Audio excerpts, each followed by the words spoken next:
الرحمن الرحيم إن الحمد لله نحمده ونستعينه ونستغفره ونعوذ بالله من شرور أنفسنا ومن سيئات أعمالنا من يهده الله فلا مضل له ومن يضلل فلا هادي له وأشهد أن لا إله إلا الله وحده لا شريك له وأشهد أن محمدا عبده ورسوله. Aujourd'hui, Inch'Allah, nous allons expliquer la sourate 100, donc qui est juste après Zalzala, souratul Adiyat. سورة العاديات بعد بسم الله الرحمن الرحيم والعاديات ضبحا فالموريات قدحا فالمغيرات صبحا فأثرن به نقعا فوسطن به جمعا إن الإنسان لربه لكنود وإنه على ذلك لشهيد وإنه لحب الخير لشديد أفلا يعلم إذا بعثر ما في القبور وحصل ما في الصدور إن ربهم بهم يومئذ لخبير. Surat al-Adiyat, les coursiers, Allah subhanahu wa ta'ala il dit Ba'da bismillah ar-Rahman ar-Rahim, au nom d'Allah subhanahu wa ta'ala, le tout miséricordieux, le très miséricordieux. Par les coursiers qui allaitent, qui font jaillir des étincelles, qui attaquent au matin et qui font ainsi voler la poussière et pénètrent au centre de la troupe ennemie, l'homme est certes ingrat envers son Seigneur. L'homme est certes, et pourtant il est certes témoin de cela. Et pour l'amour des richesses, il est certes ardent. Ne sait-il donc pas lorsque ce qui est dans les tombes sera bouleversé et que sera dévoilé ce qui est dans les poitrines, ce jour-là, certes, leur Seigneur sera parfaitement connaisseur d'eux. Donc cette sourate, où, une fois de plus, les exégètes ont divergé concernant le fait est-ce qu'elle a été révélée à Médine ou à Mecca? Là, il y a une divergence concernant les exégètes, comme Surat al-Zalzala et comme Surat al-Bayyina avant elle. Donc c'est une sourate qui comporte exactement 11 versets. Donc il y a un groupe d'exégètes, et donc c'est l'avis le plus communément répandu parmi les exégètes, c'est que c'est une sourate mécoise.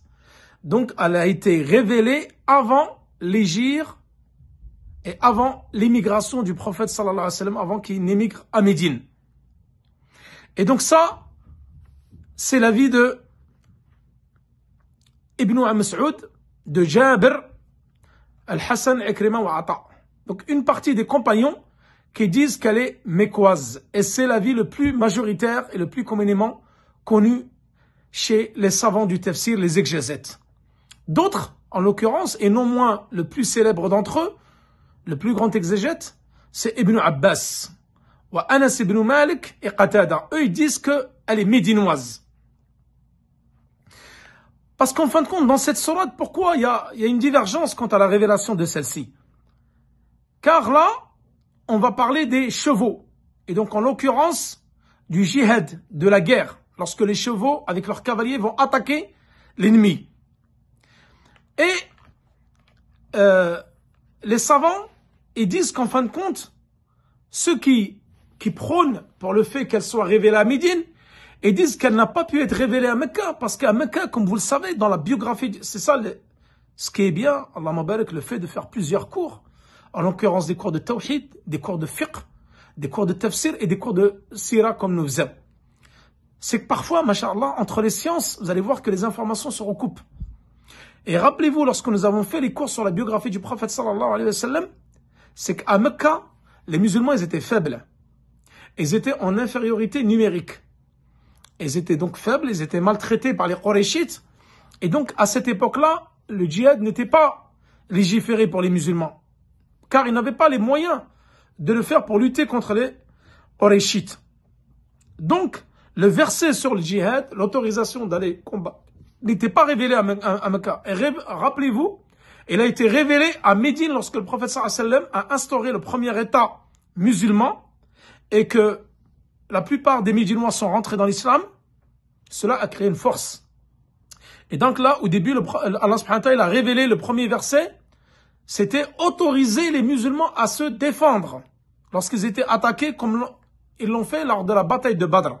Ils ont été attaqués donc par les Qurayshites.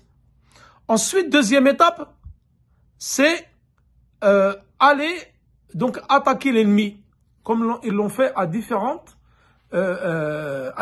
reprises. Donc ils se disent, les exégètes, le djihad n'a été instauré que à Médine. Donc la sourate ne peut pas être mécoise. Et d'autres savants disent qu'en fin de compte, cette sourate-là, elle mécoise, mais ici, il ne fait pas mention du djihad ou de combat, lorsqu'il parle des chevaux ici, mais en fin de compte, il parle du hajj. Donc cette sourate, elle a été révélée, et ce n'est pas les chevaux dont il fait mention ici, mais les chameaux, et on parle du hajj lorsque les chameaux vont quitter, donc Mina, pour aller à Muzdalifa, et ensuite de Muzdalifa à Arafat. Mais ça, ce n'est pas un avis majoritaire, c'est un avis minoritaire. Et nous allons voir que ceux qui disent que cette sourate-là, elle concerne le hajj et les chameaux, ça c'est l'avis de Ali ibn Abi Talib.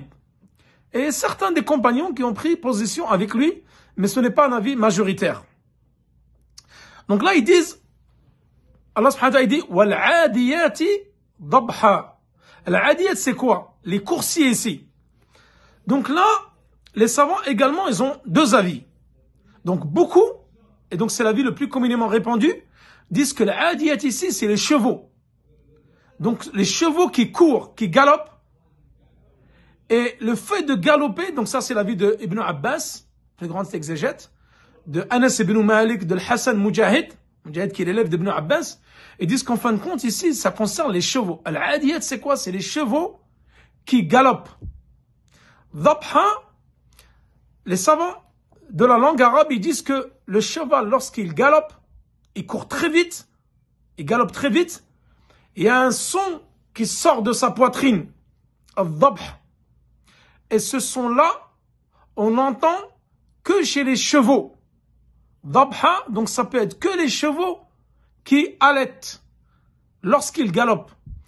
Et d'autres disent que ça concerne aussi le renard et le chien.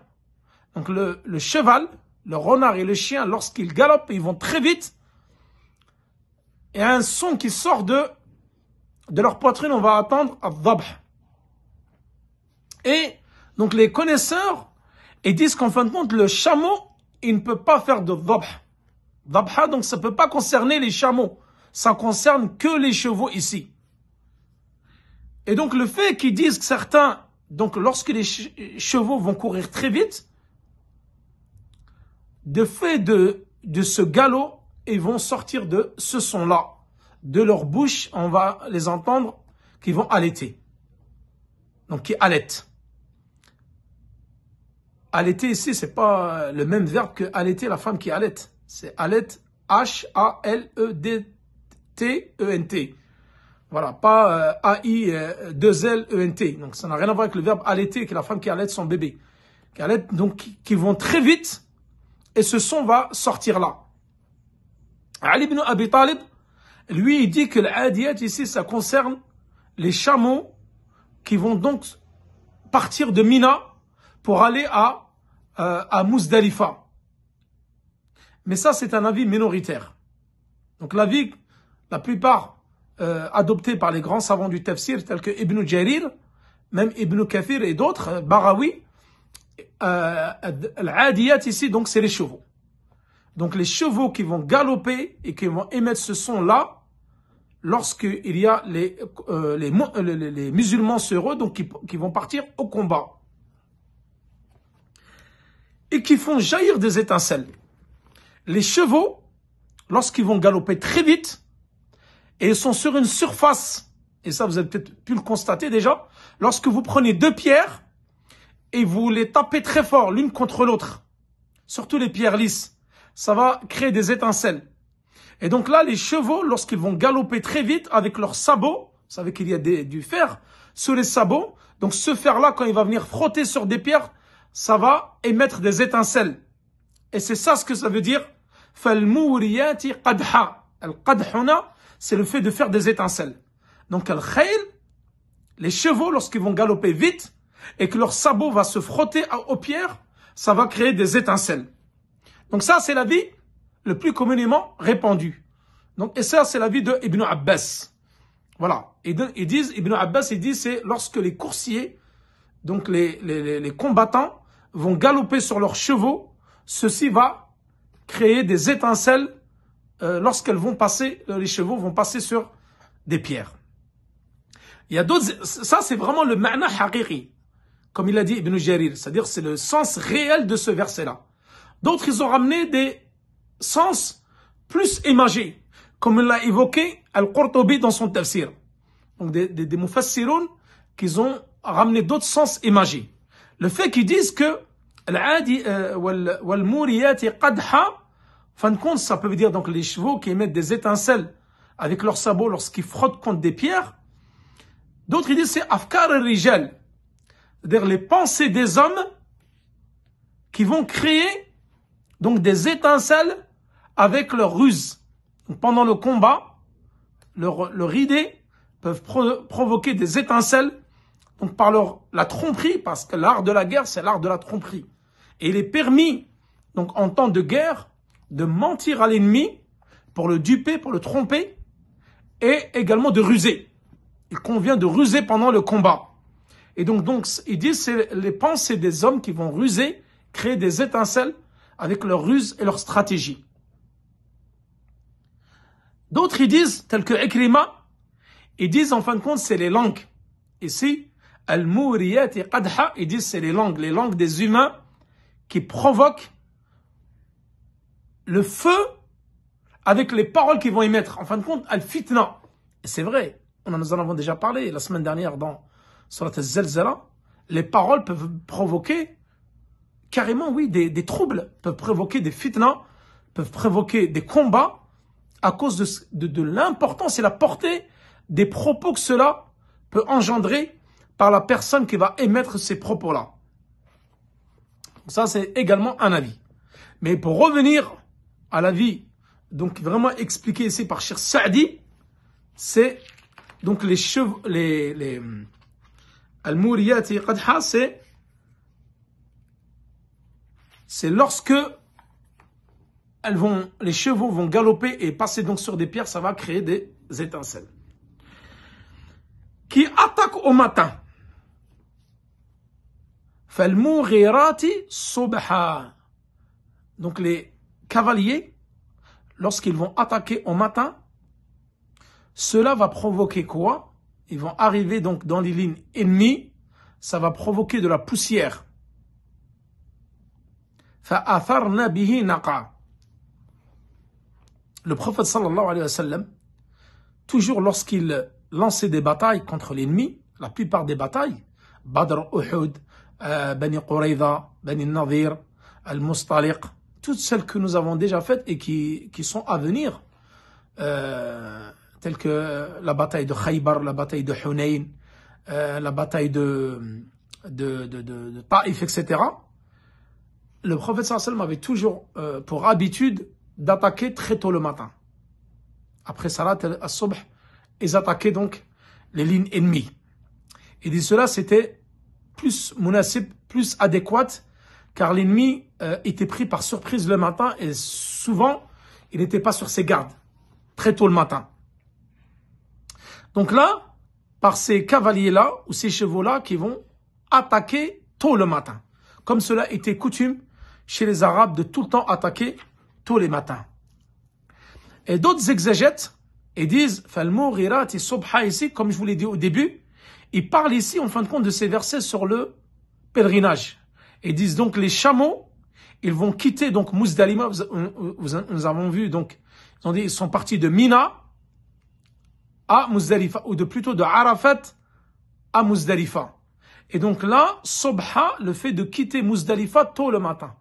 Comme nous l'avons vu dans les cours sur le Hajj, pendant Manasik al-Hajj, les pèlerins vont quitter après Shuruq, Muzdalifa pour se rendre à Mina, pour lapider les stèles. Donc ils vont partir très tôt le matin. Donc ils disent, donc c'est les chameaux qui partent tôt le matin avec leurs pèlerins dessus et ils vont aller se diriger où? Se diriger donc le jour du sacrifice pour aller sacrifier les bêtes. Lapider les stèles, sacrifier les bêtes, ensuite se diriger à Mecca pour At-Tawaf et le Sa'i. Donc ça, c'est un autre avis. فَأَثَرْنَا بِهِ نَقْعًا. Et font ainsi voler la poussière. فَوَسَطْنَا بِهِ جَمْعًا. C'est-à-dire qu'ils vont pénétrer au centre de la troupe ennemie.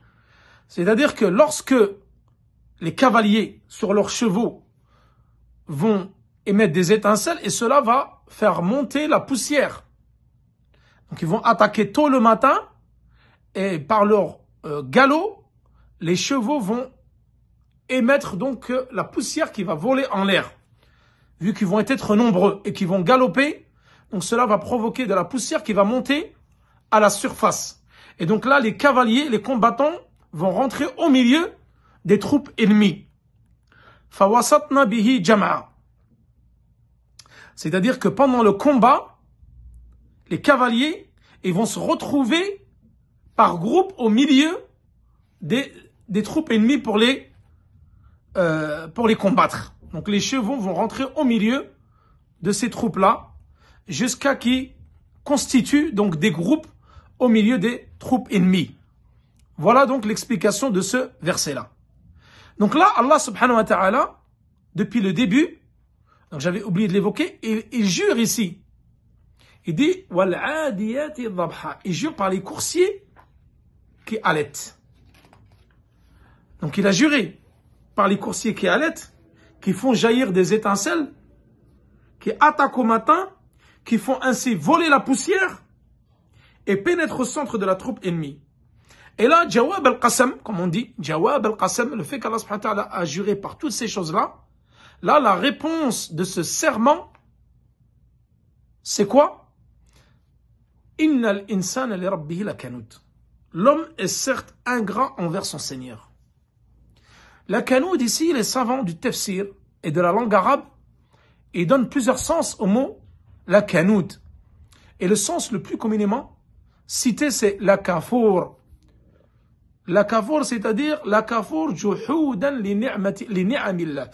C'est-à-dire que l'homme, il est ingrat. Par essence, il est ingrat. Qu'est-ce qu'il dit Allah subhanahu wa ta'ala dans le Coran? Il dit wa qalil man ibadiya ash-shakur. Peu de mes serviteurs sont reconnaissants. Et ça, en plus, ça va être l'objet du cours que je vais vous faire demain, Inch'Allah, sur Qawaid Arba'a, que je n'ai pas pu effectuer lundi, car j'étais en voyage. Nous allons parler sur Al-Shukr. La différence entre Al-Shukr, Al-Hamd, et l'Istighfar ou Al-Tawba. Le fait de demander pardon à Allah subhanahu wa ta'ala et le fait de faire un repentir sincère. Et la différence entre Shukr ou Al-Hamd. Et le croyant, il est très peu reconnaissant. Allah subhanahu wa ta'ala, nous l'avons déjà vu dans plusieurs versets. C'est que l'homme, à la base, il a été créé ignorant et injuste. Nous l'avons déjà vu dans des sourates précédentes. L'homme, à la base, il est ingrat et injuste et ignorant. Et là, il dit « Innal insana li rabbihi » c'est-à-dire qu'il vient, Allah subhanahu wa ta'ala ici, il vient confirmer que l'homme est véritablement ingrat envers son Seigneur. Lui qui l'a créé, qui lui a appris, il a appris à Adam alayhi salam tous les noms. Allah subhanahu wa ta'ala qui subvient à ta subsistance, qui pourvoit ta subsistance, qui t'a donné la santé, qui t'a créé dans la meilleure des créations, un corps parfait, qui te permet de voir, de respirer, de parler, d'entendre, au lieu de le remercier pour tous ces bienfaits qu'il t'a donné, qu'il t'a octroyé, toi au contraire tu es ingrat. Tu évoques que les mauvaises choses. Tu es toujours en train de te plaindre. Et tu oublies, donc la kafour, c'est l'ingratitude envers son Seigneur. C'est-à-dire qu'il ne reconnaît pas tous les bienfaits qu'Allah subhanahu wa ta'ala lui a octroyés. Au contraire, il est toujours en train de se plaindre à son Seigneur. Le prophète sallallahu alayhi wa sallam, il rapporte un hadith qu'Abu Umama a rapporté du prophète sallallahu alayhi wa sallam. Et il dit, Al-Kanoud, c'est qui? C'est le kafour, c'est l'ingrat qui mange seul, qui frappe son serviteur et qui empêche les autres de manger avec lui. C'est-à-dire, Al-Kanoud, c'est également Al-Bakhil. C'est l'ingrat, mais c'est aussi le Al-Bakhil ici, c'est l'avare. Celui qui est avare. Qui, lorsqu'Allah subhanahu wa ta'ala lui a octroyé des bienfaits, des richesses, il ne va pas les donner aux autres.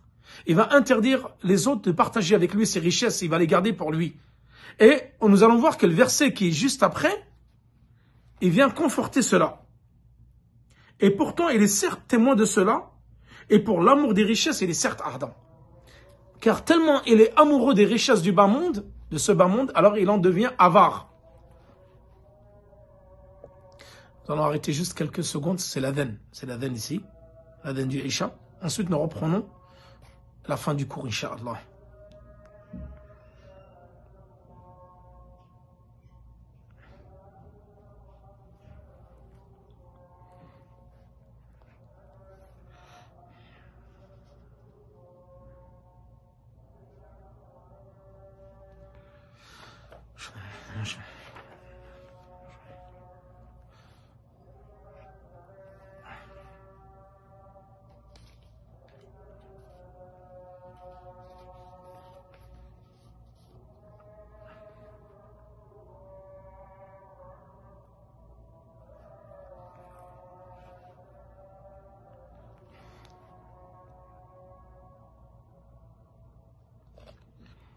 Certains exégètes, ils disent la kanoud aï la hasoud. C'est-à-dire que l'homme, il est jaloux. Et comme vous le savez, le premier péché qui a eu lieu sur terre, c'était qui? C'était entre Qabil et Habil, lorsqu'il était jaloux de son frère. Suite à cela, il l'a tué. Et donc la jalousie, c'est le premier péché qui est apparu sur terre. Et donc l'homme est très très jaloux. C'est un grand jaloux. C'est un jaloux, c'est un avare. Il est peu reconnaissant et il est tout le temps en train de se plaindre et ne reconnaît jamais les bienfaits qu'Allah subhanahu wa ta'ala lui a octroyés. Innahu ala dhalika la shahid. Donc en plus, il est témoin de cela contre sa propre personne. C'est-à-dire que il sait qu'il est ingrat dans cette vie-là. Donc, il est ingrat et il le sait de par sa propre nature qu'il est ingrat. Et le jour du jugement dernier, son corps, sa peau, sa langue, tout ça, ils vont témoigner contre lui. Et ils vont témoigner contre lui comme il était dans cette vie-là. Il était ingrat, il était jaloux, il était avare, et il ne reconnaissait pas les bienfaits d'Allah subhanahu wa ta'ala, il était constamment dans la plainte. Tout cela, le jour du jugement dernier, et ça va être ses actions, ses œuvres vont lui être présentées. Et donc, ses membres vont témoigner contre lui de ce qu'il faisait dans cette vie-là. Innahu, ala dhalika la shahid, innahu, ici, les savants, ils disent, dhamir ici, hu, c'est qui? La innahu li rabbihi la kanoud. C'est-à-dire, aqrab mafkour ici, c'est quoi? C'est Allah subhanahu wa ta'ala. Parce que Allah subhanahu wa ta'ala, le Seigneur, il est évoqué dans le verset qui est juste avant. Donc, innahu ala dhalika la shahid, c'est-à-dire, c'est Allah subhanahu wa ta'ala qui va être témoin. Il va être témoin de cela, yawm al-qiyamah, le jour du jugement. Le jour de la rétribution et du jugement, Allah subhanahu wa ta'ala va être témoin de comment il était dans cette vie-là. Donc, les savants, ils disent, l'homme, il est témoin de sa propre situation, comme étant quelqu'un d'ingrat envers son Saint Seigneur, et Allah subhanahu wa ta'ala est également témoin de lui. Il est témoin de l'homme qui est ingrat. Donc ils disent les deux sont valables. Allah il est témoin de ce qu'a fait l'être humain comme ingratitude et l'être humain est également témoin de sa situation de par ses actes, de par sa situation. Wa innahu li hubbil khayr la shadid. Ay la bakhil. C'est-à-dire que les savants ils disent le fait qu'il aime l'argent d'un amour ardent. D'autres ils disent la shadid ici ay la bakhil. C'est-à-dire qu'il est très avare. Il est avare de ce bien-là qu'Allah subhanahu wa ta'ala lui a octroyé. Et il est la qawiyyun fi hubbil mal, c'est-à-dire qu'il aime l'argent avec une intensité énorme. Wa tuhibbuna al-mal hubban jamma. Et vous allez aimer l'argent, les biens d'un amour très fort. Jamma. Nous l'avons déjà vu ça. Très très fort. Donc l'être humain, de par sa nature, aime l'argent. Il aime les biens de ce bas monde-là. il aime ces biens-là éphémères. Et Allah subhanahu wa ta'ala le dit à 2 reprises ici dans le Coran. Pour les biens de ce bas monde-là, il les aime d'un amour ardent, sincère, très très fort. Ne sait-il pas que lorsqu'il est dans la tombe, sera bouleversé. C'est-à-dire qu'ici, lorsque les morts seront dans leur tombeau, ils seront bouleversés et Allah subhanahu wa ta'ala va les faire sortir. Donc Allah subhanahu wa ta'ala va faire sortir les morts des tombeaux.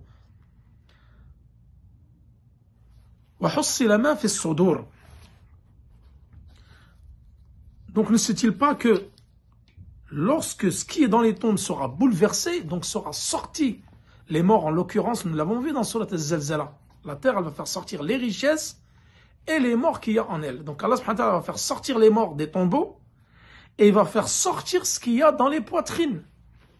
Donc les morts sortiront des tombes et tous les secrets qui seront enfuis dans les cœurs, dans les poitrines, seront également sortis de leur poitrine.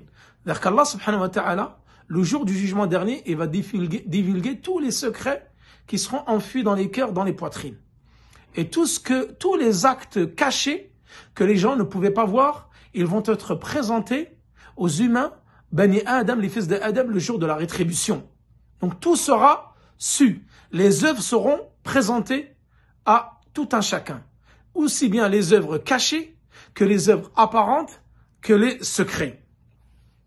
Et dans le dernier verset, Allah subhanahu wa ta'ala, qu'est-ce qu'il dit? Et ce jour-là, donc le jour de la rétribution, le jour de la résurrection, le jour des comptes, le jour de l'au-delà, leur Seigneur sera parfaitement connaisseur d'eux. C'est-à-dire qu'Allah subhanahu wa ta'ala, il est connaisseur de tout. Connaisseur de ce qui se passe sur terre. Il est connaisseur de ce qu'il y a au fin fond des abysses des océans. Toute chose, comme il dit dans le Coran, chaque branche qui tombe de l'arbre, Allah subhanahu wa ta'ala le sait. Chaque chose qui se passe au fin fond des abysses des océans, Allah subhanahu wa ta'ala il le sait, il en a connaissance. La fourmi noire qui marche sur une pierre noire dans la nuit sombre, Allah subhanahu wa ta'ala le voit. Il voit nos actions en secret et en apparence. Il sait tout ce que nous divulguons, tout ce que nous cachons dans nos poitrines, dans nos cœurs. Et tout cela, Allah subhanahu wa ta'ala en a connaissance. Et le jour de la rétribution, le jour de l'au-delà, il en sera parfaitement connaisseur, car il va présenter cela aux êtres humains.